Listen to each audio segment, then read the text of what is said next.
सकल सुखदं केवलं ज्ञानमूर्तिं द्वन्द्वातीतं गगनसदृशं तत्त्वमस्यादिलक्ष्यं ध्यानमूलं गुरोर्मूर्तिः पूजामूलं गुरोर्पदं मंत्रमूलं गुरोर्वाक्यं मोक्षमूलं गुरोर्कृपा। बोलिए सद्गुरुदेव भगवान की जय। आज हम ये आरण्य कांड का जो साधना पक्ष है इसको पूरा करेंगे। अब इसी प्रकार साधना में आगे बढ़ते हुए गुरुदेव की कृपा से जब चित्त को कूटस्थ करने की क्षमता आ जाए और चित्त कूटस्थ हो जाए तब यही शरीर चित्रकूट कहा जाता है। और जब साधक तीनों गुणों से परे माया से अतीत होकर साधना में आगे बढ़ता है तब साधक जो है आत्रि आधन त्रि तीनों गुणों के ऊपर उठकर आन धन असूया माया से रहित हो जाए तब यही आत्रि अनुसूया से भेंट होना। समझ में आ रहा? तो जब साधन में संतोष आ जाए तो यही सवरी से भेंट करना है। मतंग मुनि के दर्शन माने मन मस्त हो जाता है।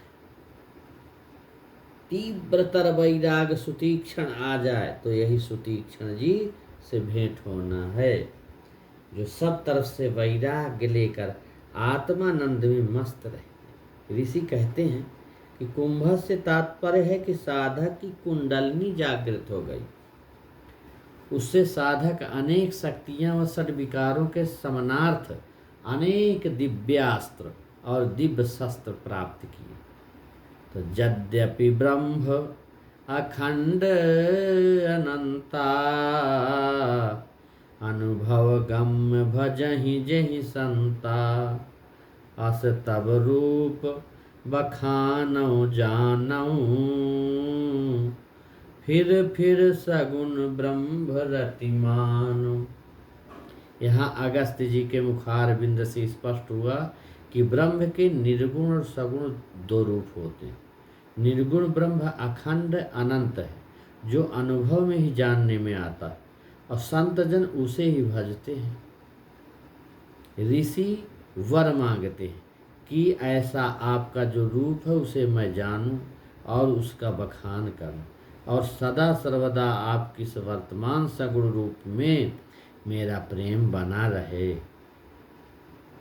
महापुरुष इसी रूप में रहते हैं। ध्यान के द्वारा जब भगवान साधक के हृदय में विराज जाते हैं तो वे वहाँ लीला या रहस्य उद्घाटित करते, साधक को बताते कि यही रास लीला नाम लीला सगुण रूप भी है, यही है सब लीलाएं।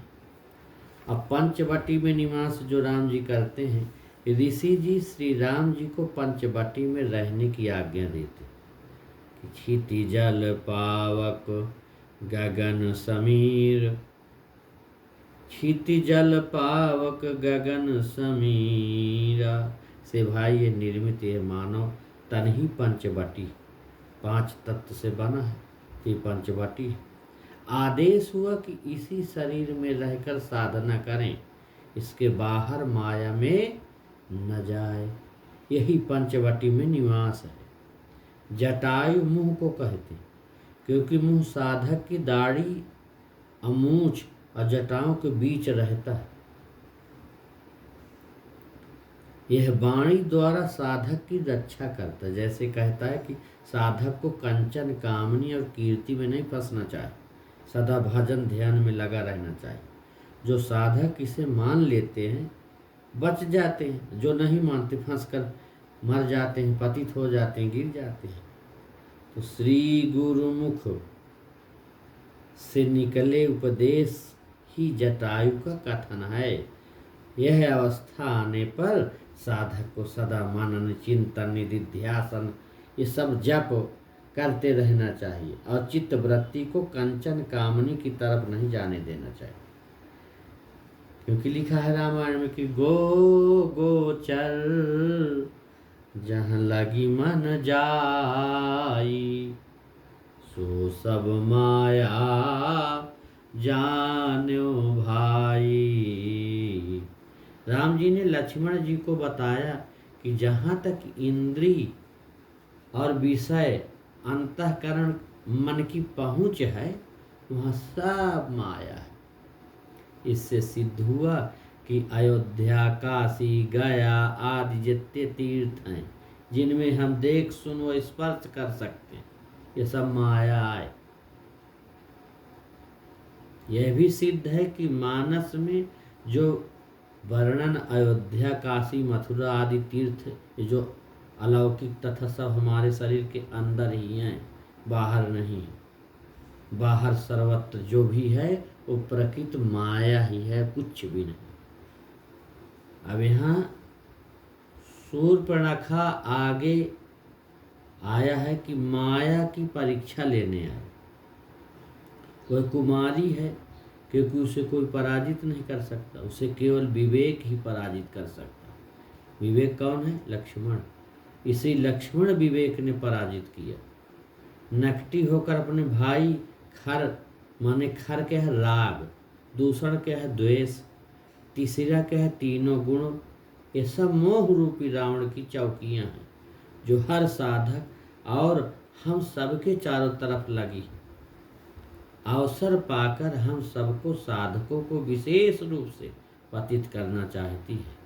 5 ज्ञान इंद्री, 5 कर्म इंद्री, 4 अंतःकरण, इनके हजारों प्रकार के विकार हैं। यही इन दुष्टों की 14,000 सेना है। इन सबको राम जो ज्ञान है अकेले ही समाप्त कर दिया। ज्ञान से कुछ भी पराजित हो जाता। अगर तुम्हारे ज्ञान नहीं है तो फिर हो गया लड़खड़ाते रहो, कुछ भी नहीं होगा। न संसार का काम होगा, न परमार्थ का। ये सब ज्ञान द्वारा ही मारे जा सकते, और इनको कुल्हाड़ी से नहीं मार सकते। काम, क्रोध, ये सब विकार जो। अब सीता का अग्नि में प्रवेश कर आया वहाँ भगवान। तो ये क्या है? सीता का अग्नि प्रवेश का भाव ये है कि साधक ने जो शक्ति प्राप्त की थी उसे अपने पास न रखकर समस्त शक्तियों के केंद्र और परमात्मा स्वरूप अग्नि में समाहित कर दिया। शक्ति का त्याग कर रिजर्व कर दी, जिससे असुरों के विनाश करने की अद्भुत शक्ति प्राप्त हो गई।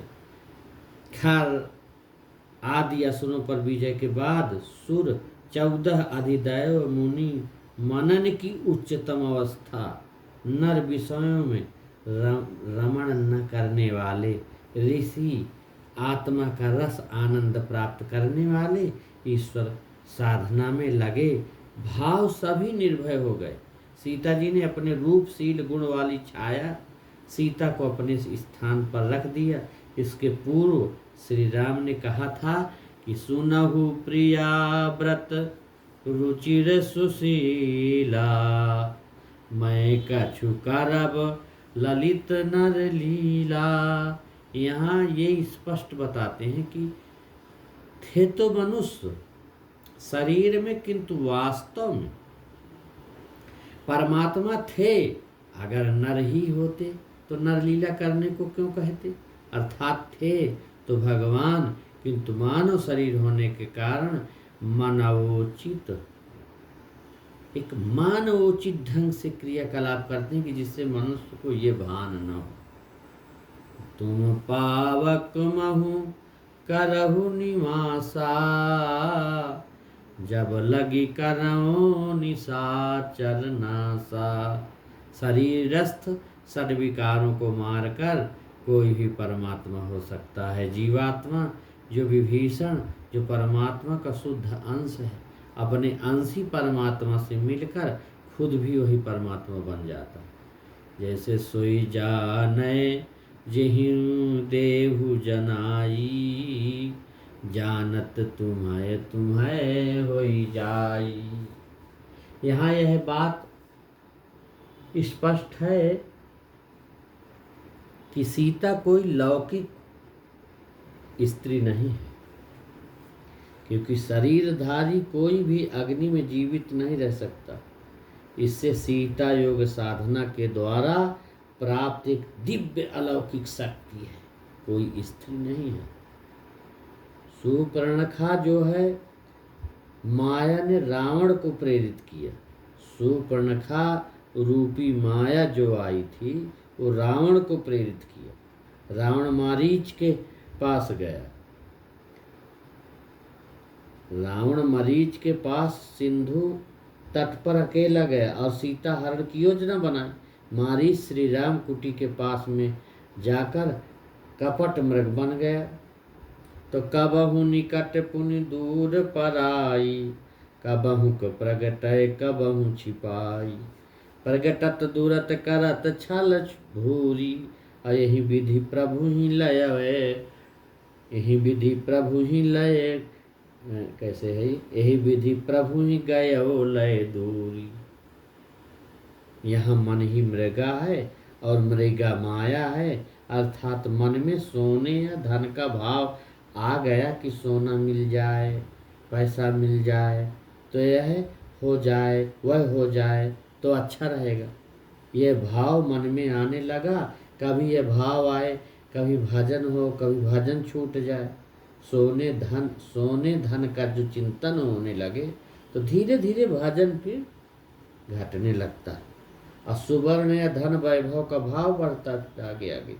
यह भाव प्रकट होते और कभी छिपते हैं, कभी उठते हैं, फिर छिपते उठते। ऐसा छिपते छिपते माया रूपी मृग साधक जो है साधना भजन छूटकर उसे श्रेय मार्ग से बहुत दूर ले जाकर अप्रेय मार्ग में मिला देता है, प्रवृत्ति मार्ग में डाल देता है, संसारिकता में डाल दिया। भजन भाव छूट गए, मन में सोने का ही भाव रह गया। साधक की शक्ति उससे अलग हो ही नहीं सकती, क्योंकि दोनों अभिन्न है। शक्ति दो तरह की, एक तो परमात्मा की दिव्य शक्ति जिसे अग्नि में रख दिया, और दूसरी शारीरिक शक्ति। अब सीता हरण इसी प्रकार का भाव है।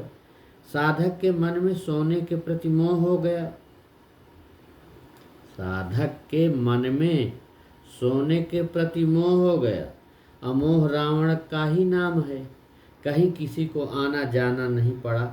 जहाँ मोह हुआ कि रावण में शक्ति का अपहरण कर लिया। साधक श्रेय साधन से गिर गया। साधक के पतित होने पर उसकी शक्ति समाप्त हो गई। वह स्वयं मर थोड़े जाता है, तब केवल रोना धोना बचता है। आगे गीध जटायु अधमरा मिला कि नहीं? जटायु मुँह को कहते हैं। यह साधक की जटाओं के बीच रहता है। वह बार बार कहता है कि इस मार्ग के कंचन जड़ माया और कामिनी चेतन माया दोनों महान शत्रु हैं, इनमें न फंसना। यह मोह रावण को भी समझा रहा था कि रावण, यह परमात्मा की शक्ति है, यह तुम्हारे उपभोग की वस्तु नहीं है। सपरिवार मारे जाओगे, इसे छोड़ दो। किंतु वह नहीं माना। असावधान साधक के पास रोना धोना ही तो बचता है। वही हुआ। दाह संस्कार का भाव यह है, जटायु के दाह संस्कार का भाव यह कि साधक के मन में संतोष हुआ कि चलो जो हुआ सो हुआ, अब पुनः साधना की जाए, आगे बढ़ा जाए और सचेत रहा जाए। अब कहीं इधर उधर डगमगाएंगे नहीं। अब आगे कबंध वध मिलता है। तो इसी के बाद कबंध रूपी राक्षस जो साधक के पूर्व जन्मों के बड़े बड़े पापों का समूह था, सामने आया, उसे समाप्त किया। तब समझ में आया कि इसी पाप के कारण मेरी यह दुर्दशा हुई। सबरी और मतंग ऋषि का दर्शन किए। सबरी का अर्थ है संतोष। मन में कोई कामना नहीं रही। यही सबरी से भेंट होना है और क्या। अब साधना में मन मस्त हो गया। यही मतंग ऋषि का दर्शन। भगवान श्री राम जी ने सबरी को 9 प्रकार की भक्ति का ज्ञान कराया और निर्णय दिया कि जिसमें एक प्रकार की भी भक्ति हो वह मुझे अतिशय प्रिय है। पहली भक्ति संतों सद्गुरुओं का साथ, और सत्संग, दूसरी मेरे कथा प्रसंग में प्रेम, तीसरी भक्ति अभिमान रहित हो, श्री गुरु महाराज के चरणों की सेवा, चौथी छल छोड़ मेरे गुण समूहों का गान, पांचवी भक्ति मेरे नाम का जप, ऐसे नहीं, दृढ़ विश्वास के साथ। और छठी इंद्री संयम, शीलवान, अनेक कार्यों से वैराग और सदा सदा चरण में लगे रहना। और सातों भक्ति है संसार को राम मैं देखे, और संतों को मुझसे अधिक माने। आठवीं भक्ति है जम पावे उसी में संतोष करे, पराया दोष केहू में देखबे न करे। नवीं भक्ति सरलता, निष्कपट व्यवहार, पूर्ण रूपेण से मेरा भरोसा, सदा प्रसन्न रहना, हर्षित रहना, विषाद रहित रहना, यही है संतोष रहे, आनंद में रहे, कोई विषाद न करे। आगे पंपा सरोवर आता है। इसका यह भाव कि साधक ईश्वर प्रेम में सराबोर हो गया। जब भगवान ने ऐसे प्रेम हो गया, भगवान में अतिशय प्रेम हो गया, तो नारद अर्थात आकाश रूपी परमात्मा से एक कम्युनिकेशन, दैवी संदेशों का आदान प्रदान होने लगता है। अच्छी अच्छी चीज़ें अपने अंदर से परमात्मा का एक स्फुरण होने लगता है, संदेश प्राप्त होने लगते हैं अंदर से, परमात्मा के निर्देशन प्राप्त होने लगे तो काम क्रोध लोभ आदि मद प्रबल मोह के धारे तीनमह अति दारुण दुखद माया रूपी नाथ। स्त्री साक्षात माया का रूप है।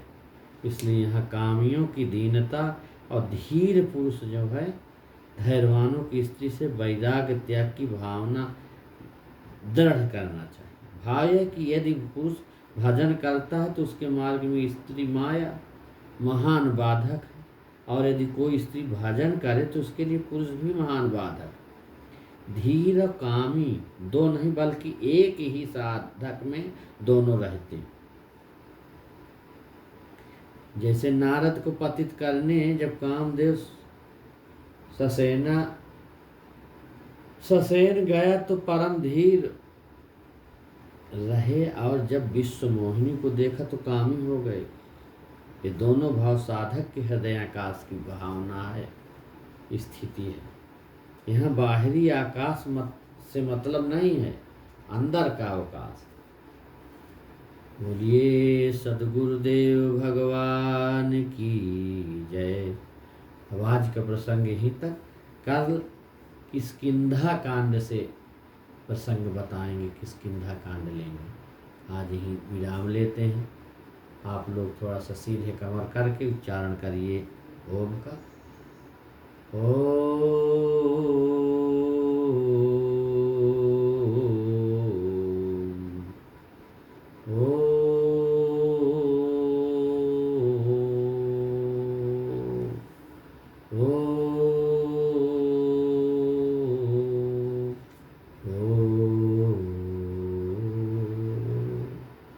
शांति शांति शांति। सद्गुरुदेव भगवान की जय।